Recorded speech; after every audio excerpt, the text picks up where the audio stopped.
Hi, this is Dr. Steven with Outclick Magazine. Today we're excited to talk to Jason Hughes, who is the new Executive Director of our own ArtServe right here in Fort Lauderdale, Broward County. Jason, welcome. Thank you very much. It's wonderful to be here, Dr. Steven. Thank you, and we are excited to have you with ArtServe.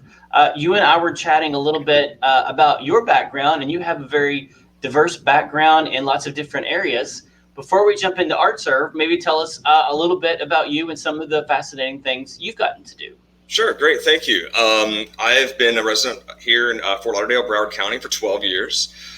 Prior to moving here, I moved in 2007 to start a nonprofit classical music station called Classical South Florida. So we had stations here in Fort Lauderdale, Miami, and then we expanded to NPR stations in West Palm Beach and classical stations out in Naples, Fort Myers. So I was the director of marketing there.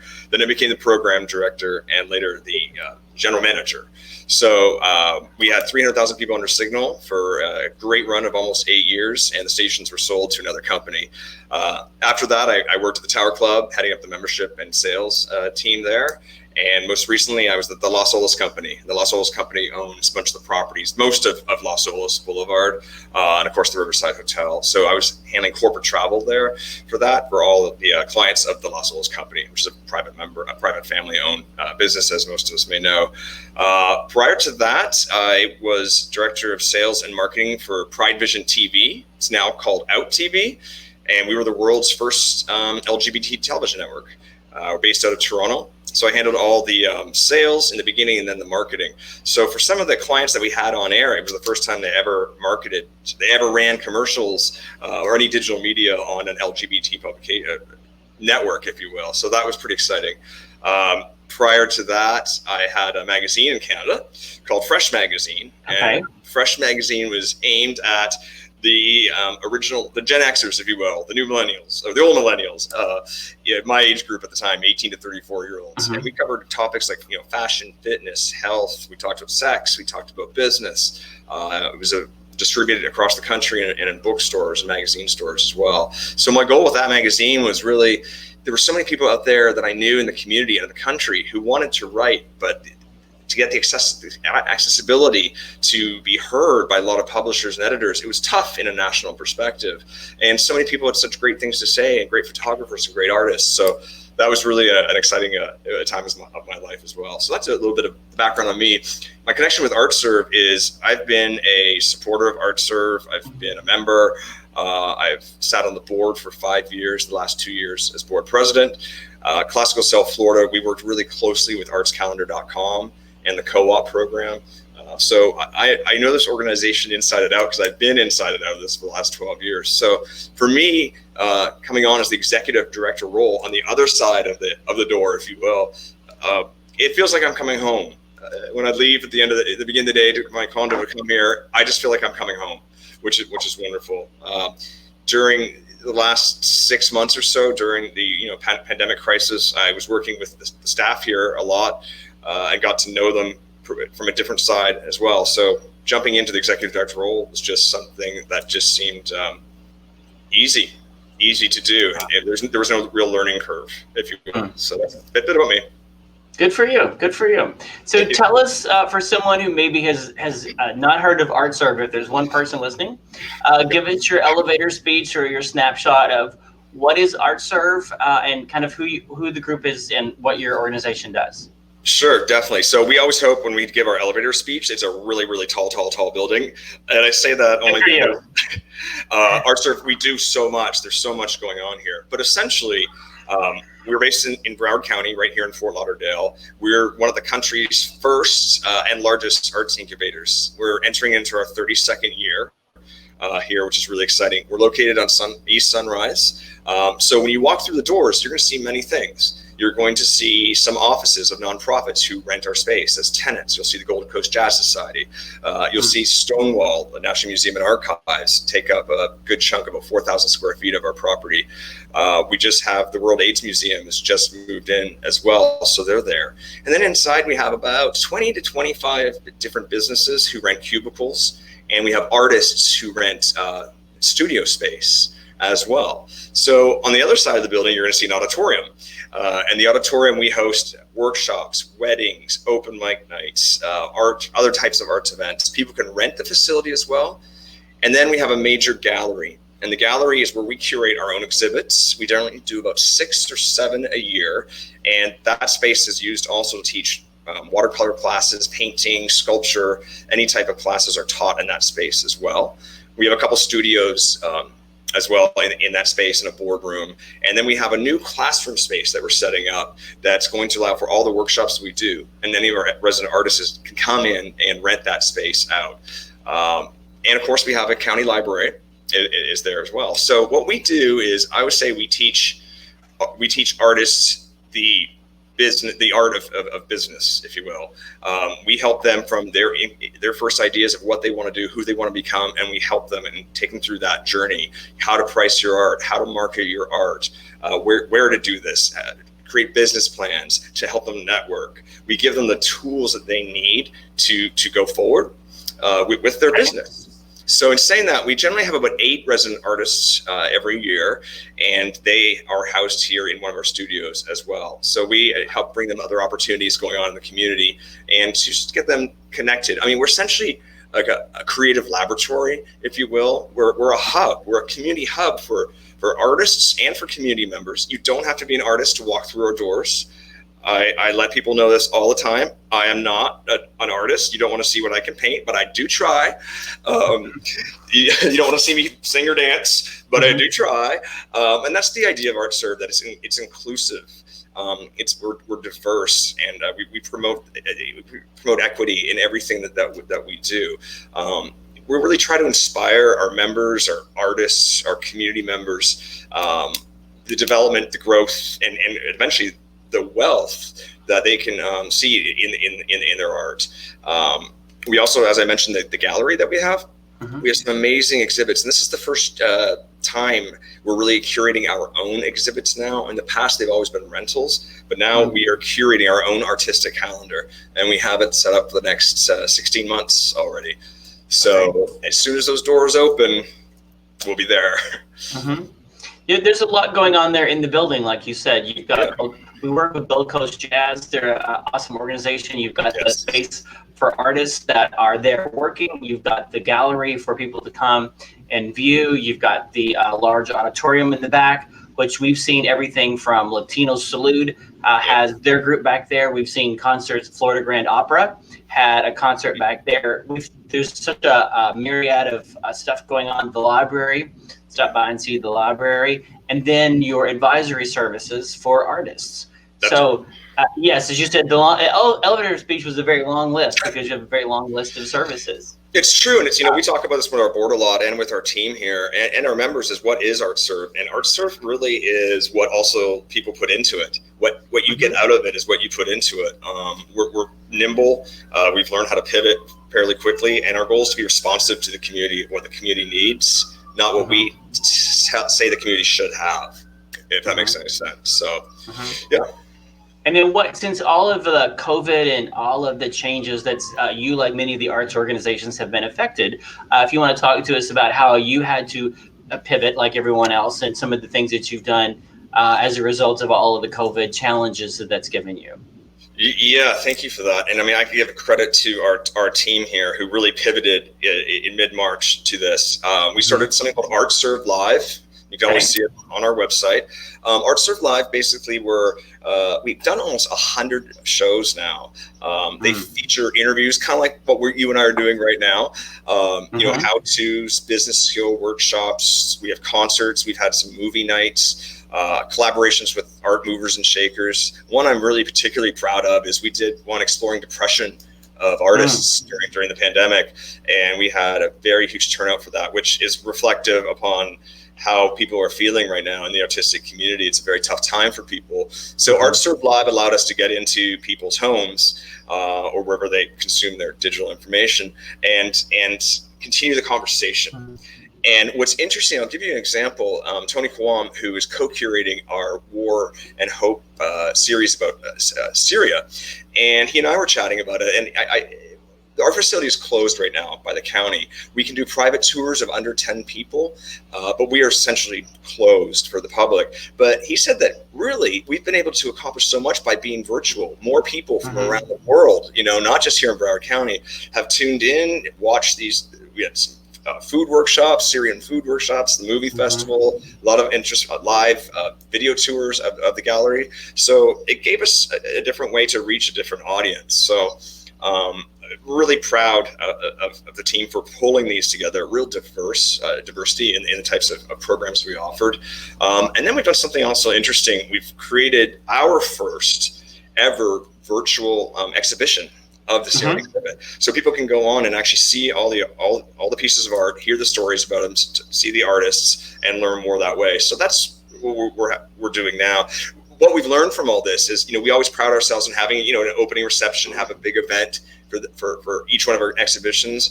Well, what's exciting about this is that the live elements of these receptions and openings are always going to contain that video component. I mean, we've turned into a television studio, much like you have as well, and so many people, and that's exciting. You're getting new equipment, new lighting. We're learning about backgrounds. We're learning about audio and sound. It's created like another element to what we do here, what we do at ArtServe, which is pretty exciting. Yeah, all of this, it's become a curriculum. The digital online curriculum. I'll have Arthur put that back up so we can see it. Right. The online digital curriculum that you and so many people are building, like you said, it took what you're doing just there in a building and has made it available for people on a national and international platform. And I think when the data comes back and shows what people are accessing this, it will be fascinating to see where people are watching this really kind of all over the country and all over the world as this branches out even more so. So kudos to your team for really, really pushing hard to create some quality curriculum for the artists that were struggling so much because people were not there to actually see it in person. Yeah, no, exactly. And, we spoke, to elaborate a little bit more on that, is one thing we're really proud of. In January, we're starting, we believe we'll be open by then, but it also will be online. It's Creativity for Compassion. And it's a 6-week course. It's going to be free to all our members and all our artist members. And then we're going to reach out to some people in the first responder and healthcare communities. And what we're doing is we're taking a different genre of arts each week and exploring. So it might be collage one week. Second week is spoken word. Improv is a third week. And really pushing people's extremes to talk about the stories that they have going through the pandemic that we have right now, and their businesses, maybe possibly going away or being changed, maybe people losing jobs. So we're excited that we're offering that free to our members and artist members in January. So that's just another kind of example of how we're trying to respond to the needs of the community that's going on. And then you offer memberships is one of the options. We're going to have Arthur pull up the memberships page. If you can tell us a little bit about how people can be a member of ArtServe and what some of the benefits are, of course, as well. Yeah, no, great. Thank you. We have two types of memberships. We have our artist memberships. Artist memberships give a discount on facility rentals, and you can probably see it up there on the board. It allows a lot of networking opportunities. Includes a consultation, 1-hour consultation with our curator, and another one with our marketing director as well, Ed King and Sophie Bonnet, to help them get on the pathway to moving forward. Second membership we have is a community membership. There's a lot of people in this community that, again, aren't artists or aren't doing it for that reason. They just want to support the organization. They might want to hold events here, a fundraiser, we have a lot of HOAs that meet here. You might want to have an open mic night of your own, or birthday party, whatever it might be. It gives them, discounts and access to that, but also it's allowing them to be a part of the community. And one thing I'm really working on, especially now more than ever as I move forward, is we're going to start having more open houses, more town halls with these groups of people. So I want people in the community here in beautiful Victoria Park and Wilton Manors that surround us to be able to come meet their fellow neighbors, meet other people, and create more of that community hub that obviously we have not had for 6 months, but also I think has been something that we need to get back on track and focus on a little more too, if you will. Mm-hmm. So we are based on philanthropy. We're based on donors. We're based on our members and sponsors in the community, corporations. I'm also starting something called Friends of ArtServe, and it's not up on the website just yet. But generally, that's more of a donor-based program. That's for people who probably will not use the facility to rent things, just want to contribute to the organization. There's been very successful. A lot of National Public Radio have their own Friends of, the station. Birch State Park has a Friends of, and we've never really had that. And we know we have a lot of friends out there. We just don't know it yet, or we don't know who they are yet, and they haven't been asked. So we're starting that momentarily. And so we're pretty excited about that. But, a lot of the big myth and conception is ArtServe is funded by the government. We're not. We're very lucky that we are in a county-owned and managed facility. That's wonderful. We do receive money from the Cultural Division of Broward County, which we're so thankful for, and, of course, state government. We go and get some of our own grant funding, and we have some donors, many corporate sponsors that help out. Membership. When you become a member, that money goes towards making this whole facility run. We have rental from our tenants, and then some of the events that we do. One thing we're going to do this coming year is, in the past, our events, there's been a charge for them. For most of them, there will not be. We are looking at doing another signature event a la Red Eye. Red Eye was a fairly large event that we produced for a few years. But generally, we're trying to make it as accessible for people as possible. I know we've been to several of your events. They're very well done, and you have a huge turnout. There was another one I came to that Our Fund did their check writing ceremony there. So a lot of our partners come to your facilities and utilize your facilities. We worked with you in Red Eye, which for those of you who didn't get to come before, there was so much going on, so many great arts groups performing at Red Eye. So whatever you've got planned coming next is really going to be phenomenal, I'm sure, because all of your events in the past were just really phenomenal. So we'll get the community more involved. You kind of stole a little bit of my next question, and that is, what upcoming events, projects, or goals do you have? If there's any others that you want to share with us. Yeah, well, our next exhibit after Syria comes down is going to be Salon, and Salon is encouraging members or non-members to. We're putting a call to artists to everyone basically, and it's just going to be an event of community, of work done by the community. So the theme, that's the theme, because we know we're hearing from our members, we're hearing from past members that they want to get back together again. They want to have the opportunity to expose their art to other people, to sell their art, but they want to just get together. And so we decided that let's hope we're all open this fall. Let's hope things everyone gets healthier, or a vaccine comes, whatever it is that's going to make people feel comfortable again. But so that's a pretty big exhibit that we are excited about. This coming year, part of the artistic calendar has not been announced officially yet, but I can give you some tidbits. We're doing Latin X, which is really one of the first times we've had a Latin inspired exhibition. So we're exploring. So that's one of them. We're also doing a digital exhibition about digital art, and that's also something very new we haven't done. I think we're gonna have a lot more new artists with that, because everyone is experimenting with digital options right now, as you and I were talking about earlier. We're working with Arts United again in January, February. For that exhibit is a go, and we have a couple other things in our pocket we're just kind of finalizing right now.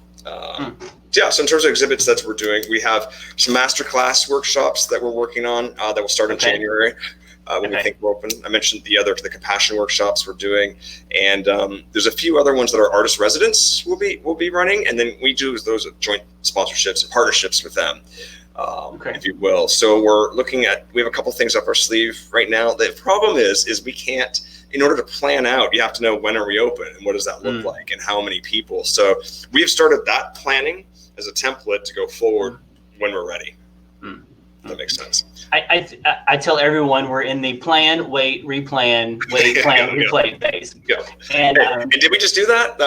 We just do that, and then you plan and replan, and then all of a sudden the state, national, local government all comes out with a new plan, and then you replan. But the good news is everyone is, I think, as patient as they can be, given our frustration level, but they're patient with people and organizations realizing everything changes and we're making plans and everyone's making stuff up. So I think our patrons realize we're all kind of doing the best we can and making stuff up as best we can. If we have to shift and focus, I tell people, be patient, because the leaders of organizations have a very, very tough job that most of them did not sign up for from the beginning, and trying to make plans based on some very vague guidelines and just really unpredictability of the future.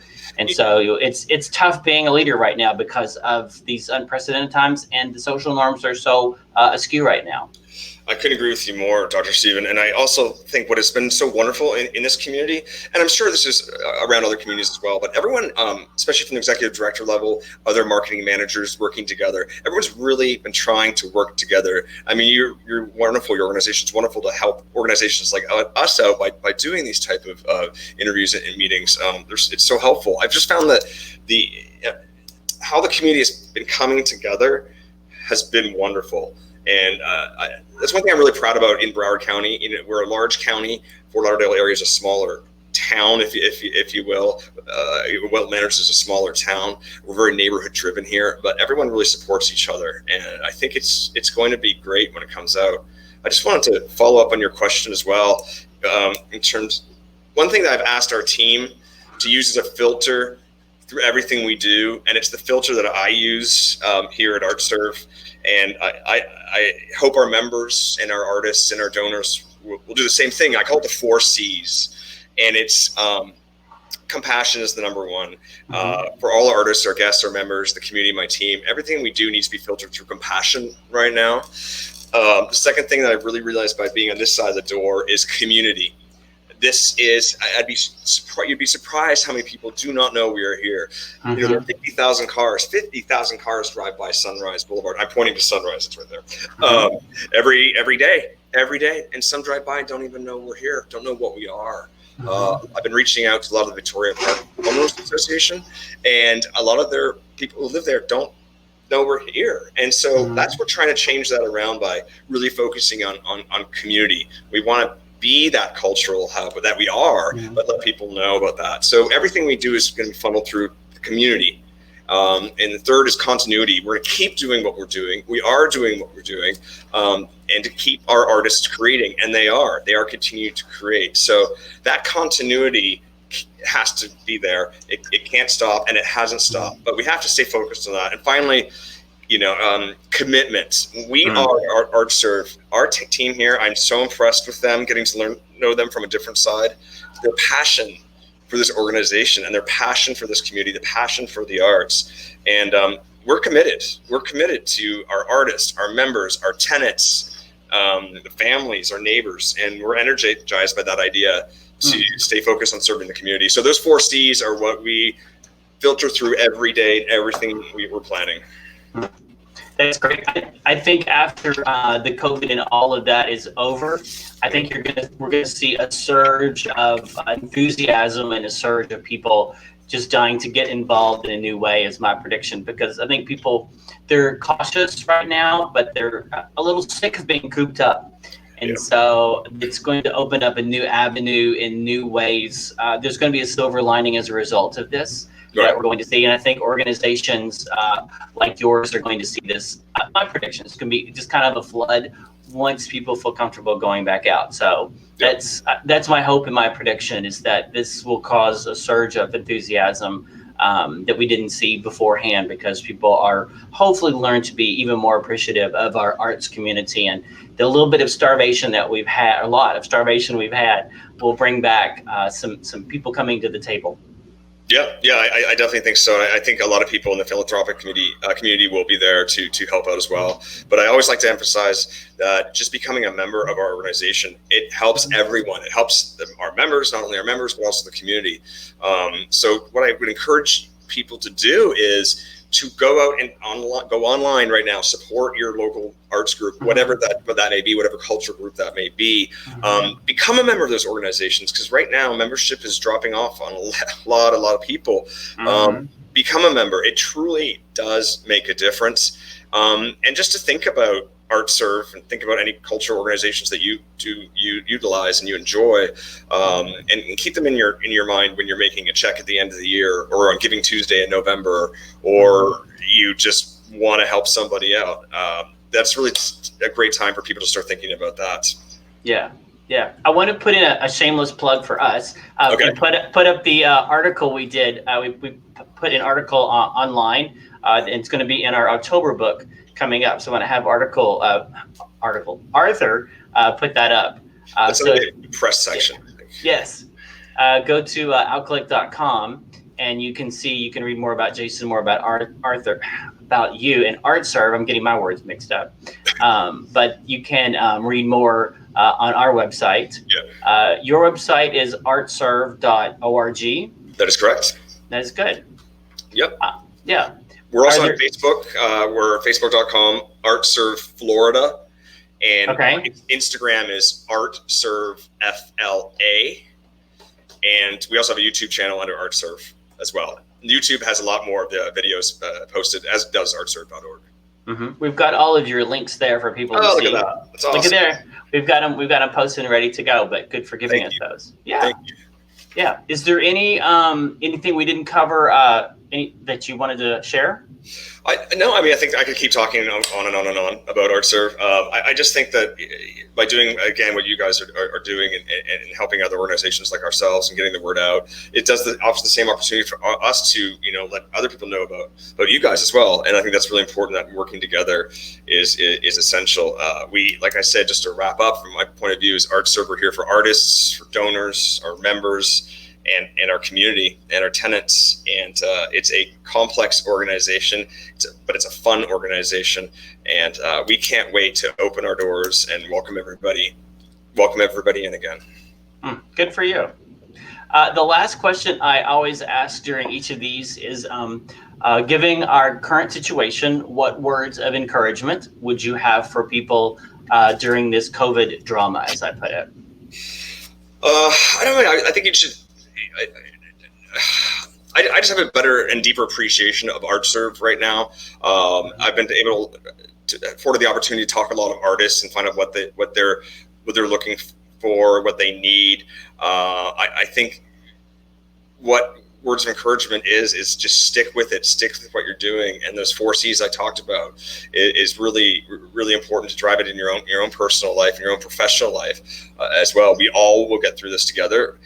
But we already are getting through this together by doing all the things that we are doing, all these virtual events they're doing, virtual tours. I think we collectively are all getting through it and doing a great job. And once we're open again, I'm not sure if we're allowed to shake hands anymore. Not sure how hugs will go, how that's going to happen. But when I say embrace your neighbor. Just embrace your neighbor. And I think that's the most important thing right now. Running the race and building the endurance in a way that we didn't anticipate. My letter from the editor next month is about that this is a marathon and not a sprint, and that we have to equip ourselves to run this marathon in a way that we didn't anticipate. So we don't know when this will be over. I think things are making a change, but they may make a swing back. We don't yet know how things, and the fear of the uncertainty is very powerful right now with the situation that we have. It is. Yes. So thank you for joining us. This has been great. We've worked with ArtServe on several projects over the last years, and you and your team have been very supportive of us. So we know that you have been a key to our success. So we appreciate that, and we're excited to see what's to come under your new leadership. Thank you very much, and thank you for all the support you've given us as well. And it's that collaboration we're talking about is wonderful. So thank you very much. I truly appreciate it. You're welcome. You're welcome. If you'd like to read more about us, we are outclick.com, or you can text OCQ to 22828 to stay updated on us.